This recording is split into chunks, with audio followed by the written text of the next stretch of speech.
En primer lugar, agradecer a la Procuración General ante la Corte Suprema de Buenos Aires, especialmente al doctor Julio Contegrán y a su equipo de trabajo por esta invitación a participar de este hermoso congreso.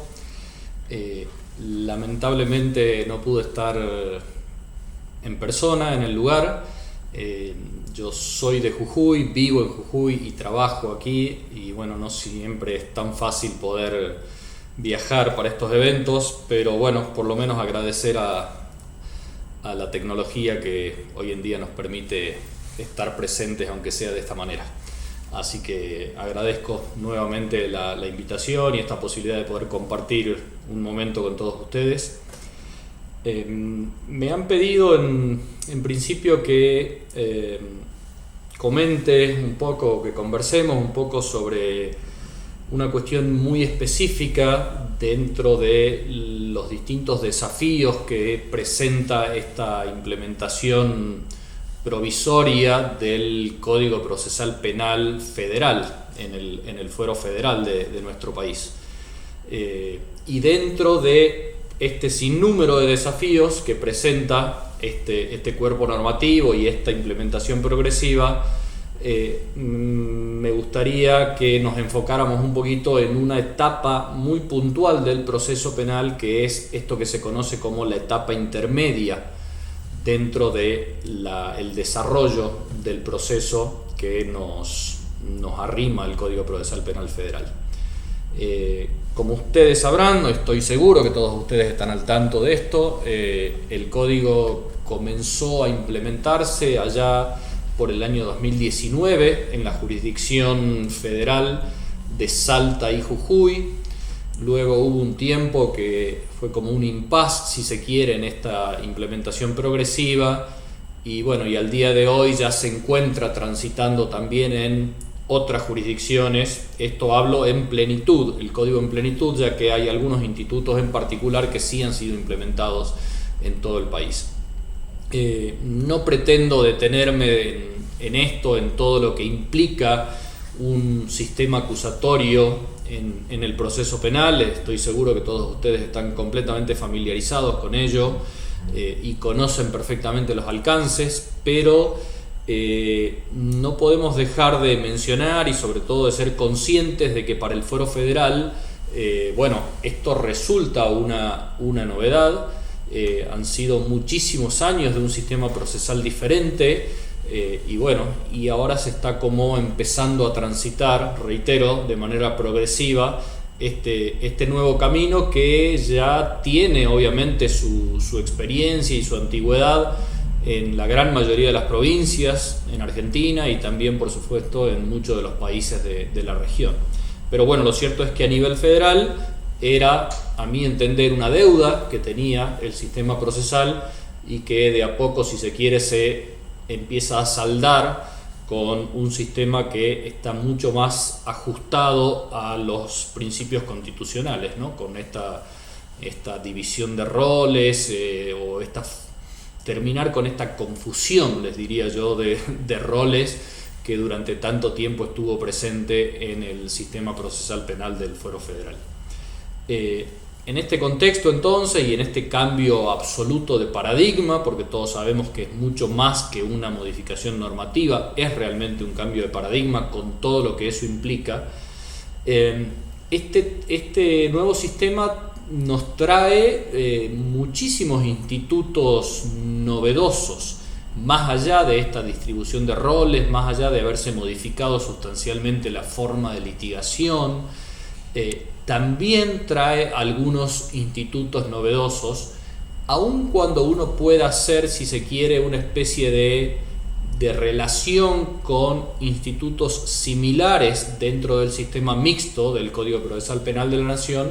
Lo cierto es que las características que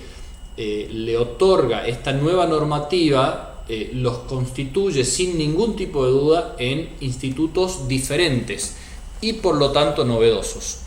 Y en ese contexto, una de las etapas, a mi entender,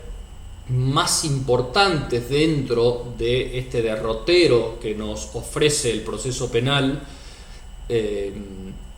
sin ninguna duda lo constituye esto que es conocido como la etapa intermedia del proceso penal. Es una etapa, reitero, absolutamente crucial, en donde se genera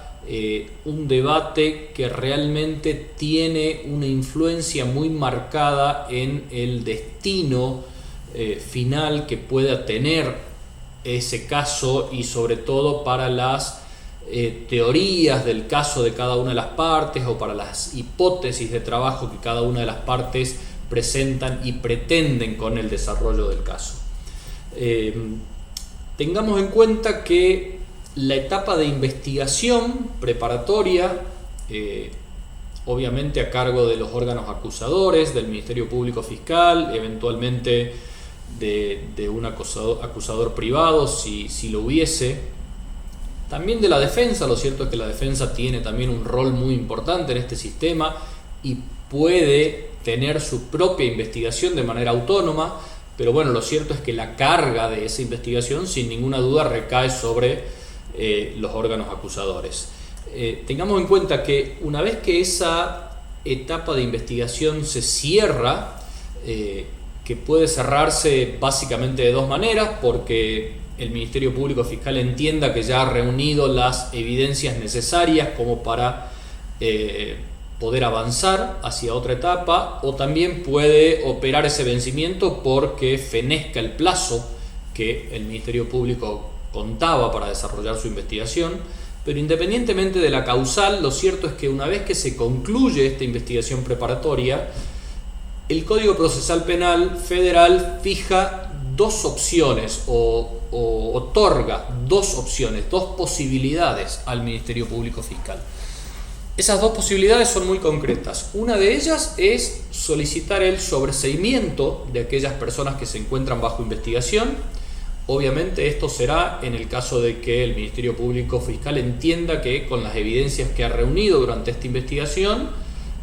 corresponde dictar el sobreseimiento, o requerir, mejor dicho, el sobreseimiento ante el órgano jurisdiccional, porque no se ha podido superar este estándar probatorio que indicaría la pertinencia de llevar el caso a una instancia siguiente.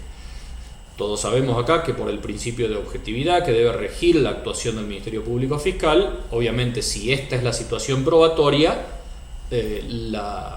la consecuencia de ello debe ser el requerimiento de un sobreseimiento al órgano jurisdiccional interviniente. Ahora, esa es la primera posibilidad, es decir, solicitar un sobreseimiento. Suponiendo que no fuese esa la situación probatoria, sino que por el contrario, el Ministerio Público entienda que ha reunido las evidencias suficientes durante su investigación como para continuar con su caso, para llevar adelante el caso, y por ende entienda que se encuentra en condiciones de formular acusación. Y aquí es donde, si se quiere, empezamos a entrar en esta etapa intermedia de la que yo les hablaba y que tiene tanta preponderancia en el sistema procesal. En ese caso, el Ministerio Público Fiscal formulará una acusación. Esa acusación se hace por escrito, con ciertos requisitos muy específicos, están todos enumerados en el artículo 274 del Código Procesal Penal Federal.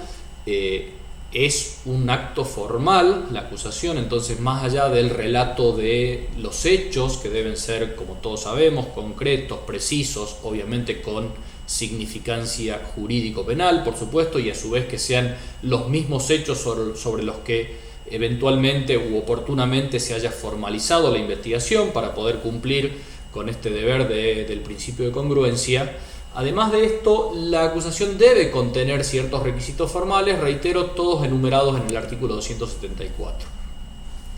Ahora, más allá de esta formalidad que debe cumplir necesariamente la acusación fiscal, hay un trabajo que no surge, digamos, necesariamente de la letra de la norma,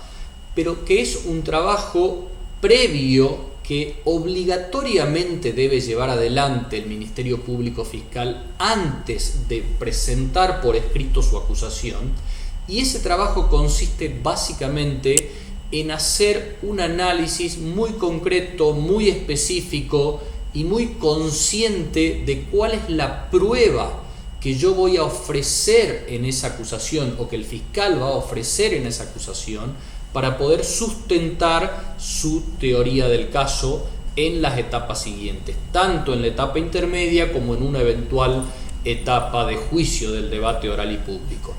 ¿Y por qué hago tanto hincapié en esto? Porque todos sabemos que el Ministerio Público Fiscal en un sistema acusatorio como este trabaja su caso y debe trabajar su caso desde un inicio con perspectiva de juicio, ¿sí? Independientemente de algunas salidas alternativas que el caso pudiese tener durante el desarrollo del proceso, lo cierto es que el Ministerio Público Fiscal tiene la obligación de trabajar ese caso desde el inicio con una perspectiva de juicio. En esa perspectiva de juicio, ¿qué implica? Debe tener muy claro su teoría del caso, debe tener muy claro hacia dónde apunta, qué es lo que pretende probar y también de qué manera pretende probar esa teoría del caso. Y todas estas circunstancias, es decir, qué es lo que se pretende probar y de qué manera lo pretendo probar, este análisis es el que tanto hincapié a mí me interesa hacer para poder internalizar esta cuestión de que yo como fiscal o cualquier representante del Ministerio Público Fiscal debe conocer acabadamente las evidencias que ha reunido durante su investigación y cuáles son esas evidencias que pretende ofrecer como prueba para la etapa del debate oral y público. No perdamos de vista que en esta etapa intermedia y concretamente en la audiencia del control de acusación, sobre la que me voy a referir en unos minutos, se desarrolla y debe desarrollarse un filtro de esos elementos de prueba que las partes ofrecen para una eventual etapa de juicio. ¿Y a qué me refiero con este filtro? Es la etapa, es el momento procesal oportuno en donde se debe analizar de manera muy estricta si la prueba que las partes pretenden diligenciar en el juicio realmente es relevante para la teoría del caso, si es útil a esos fines, si no resulta sobreabundante, si resulta pertinente. Estos análisis necesariamente deben hacerse y deben litigarse y deben ser examinados con mucho celo por parte de los órganos jurisdiccionales que intervengan en esta etapa intermedia. Entonces, para que el Ministerio Público pueda superar con éxito este celo, que reitero, a mi modo de ver debe ser muy estricto, este filtro tan concreto, para eso el Ministerio Público Fiscal debe haber realizado necesariamente, con anterioridad a la presentación de su acusación por escrito, no solo una delimitación muy clara de la teoría del caso, que a esta altura ya resulta obvio, sino también, y vuelvo sobre estas palabras, reitero, un análisis muy prudente, muy específico, muy a conciencia de cuál es la prueba que pretendo yo ofrecer para la demostración de esa teoría del caso. ¿Por qué hago tanto hincapié en esto? Porque se corre el riesgo, con consecuencias muy perjudiciales para la teoría del caso, se corre el riesgo de que yo, como fiscal del caso, no ofrezca la prueba que realmente necesito para demostrar, o que ofrezca prueba que no es la mejor para demostrar mi teoría del caso, y todo eso salga a la luz en la etapa intermedia, opere como filtro y resulta que el Ministerio Público llegue a una etapa de juicio y para esa etapa la prueba que en definitiva era la pertinente, era la más útil, haya sido filtrada en la etapa intermedia por una falta de preparación de esa prueba. Vamos a si se quiere, como a un ejemplo muy gráfico. Por ejemplo, que yo quisiese probar, ustedes saben que a nivel federal uno de los casos o el tipo de casos que por ahí más mayor tarea implica para el Ministerio Público, al menos en cantidad, no sé si necesariamente en tiempo, pero en cantidad, son casos vinculados al narcotráfico, por ejemplo.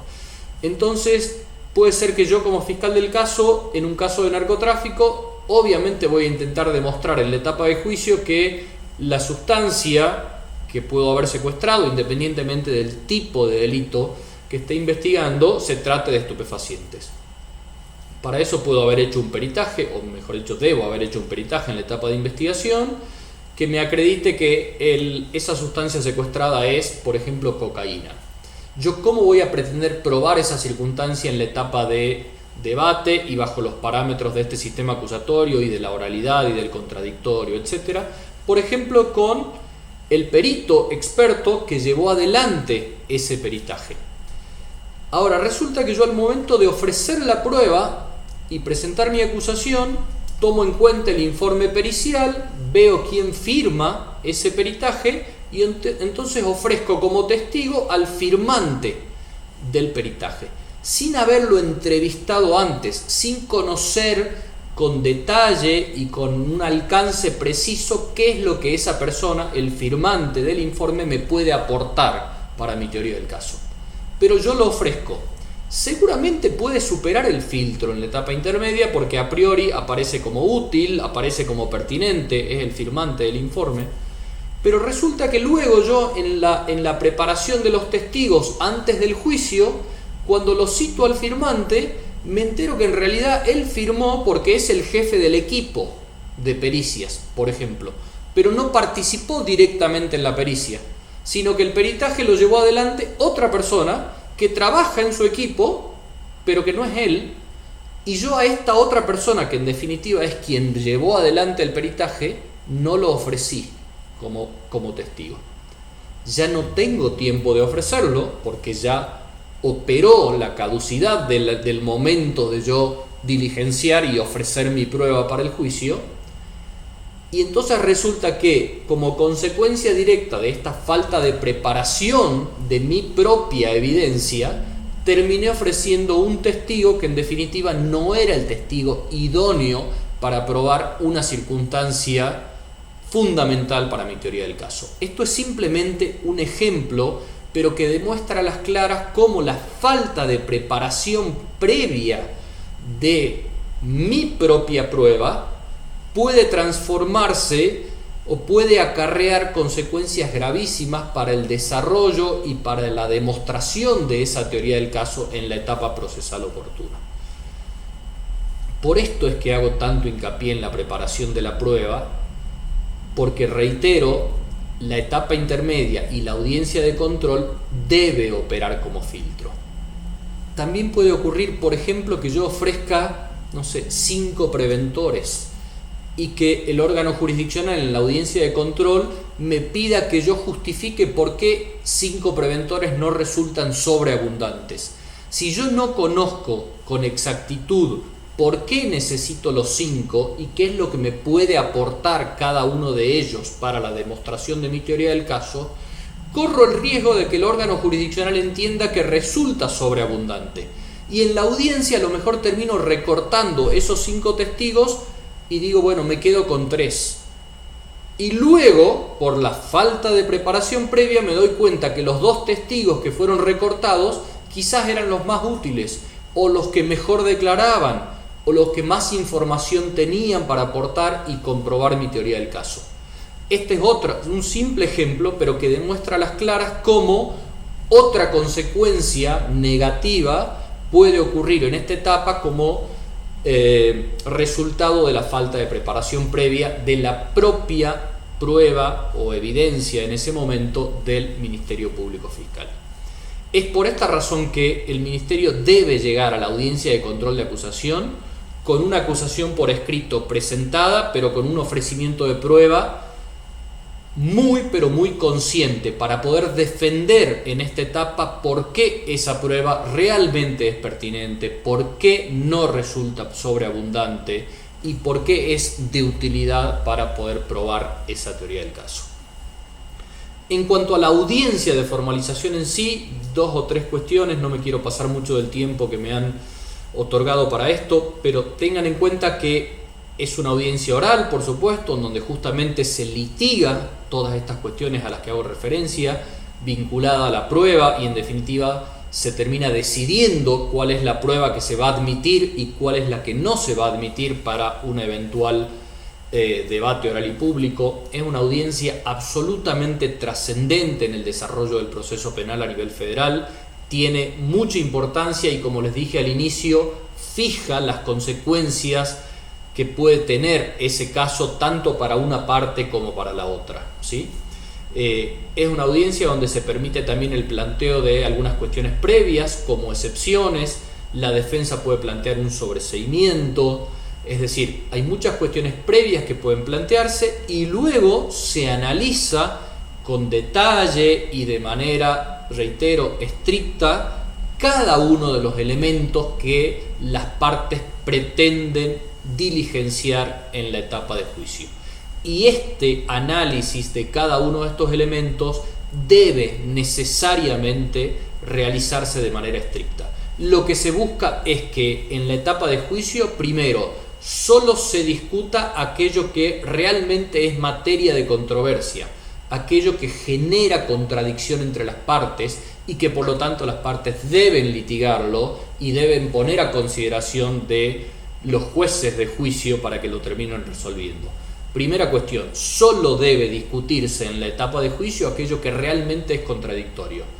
Pero además, para discutir eso que realmente es contradictorio, debe ser solamente con la prueba que resulte útil y pertinente a esos fines. Y por eso es tan importante este filtro. Porque si no, en la etapa de juicio se termina diligenciando prueba que no tiene una relación estricta, directa con las teorías del caso de cada una de las partes y que como consecuencia de eso desnaturaliza una litigación de calidad, que es lo que debe